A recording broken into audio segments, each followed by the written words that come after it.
আসসালামু আলাইকুম। আজকে আমি আলু চপ পেঁয়াজু বানাবো, আলু চপ বানাবো বেগুনি। তো এটার জন্য বেসনটা কীভাবে গোলাবেন দেখিয়ে দিচ্ছি। আপনার পরিমাণ মতো যতটুকু নেবেন অতটুকু বেসনটা গোলাবেন। একেবারে সহজ, মজাদার, ঝটপট হবে।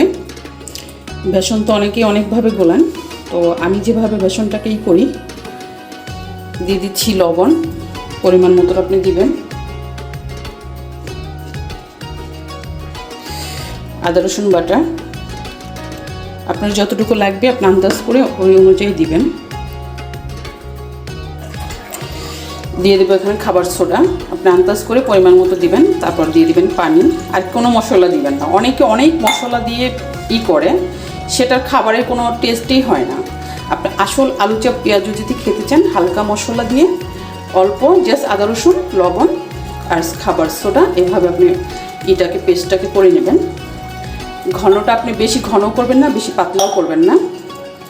আর সবসময় আপনি যখনই আপনি বেসনটা গোলাবেন, আপনি 2-3 ঘন্টা আগে এভাবে করে ম্যারিনেট করে রেখে দেবেন। তারপর ভাজবেন, দেখবেন দোকানের চেয়ে ভালো হয়ে যাবে, এত ফুলে যাবে আর এত মজা হয়। আমার মতো এইভাবে একদিন অবশ্যই বানাবেন। তো ভিডিওটা ভালো লাগলে অবশ্যই একটা লাইক কমেন্ট শেয়ার করবেন।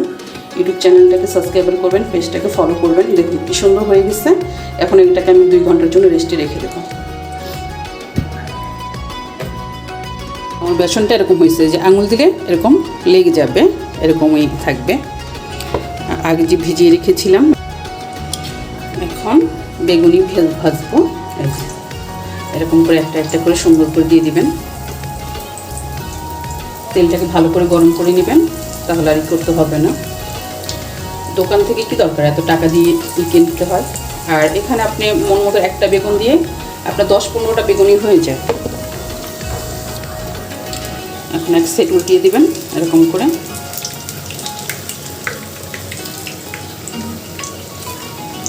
দেখুন একটার সাথে একটা লাগেও না, আর কালারটাও কি সুন্দর। আমি কিন্তু কোনো রং বা হলুদ কিছু ইউজ করি নাই, এটা ছাড়াই। আর আমি ভিডিও কিন্তু এডিট করি না, আমি এডিট ছাড়াই আপনাদের দেখাই। হয়ে গেছে আমার বেগুনি।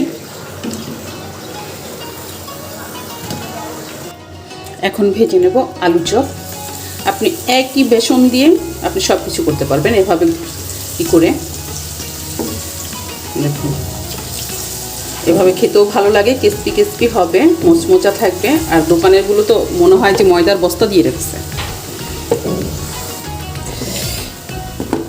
এখানে মরিচ চপ ভাজতেছি, এরকম করে মরিচ দিয়ে ভাজ।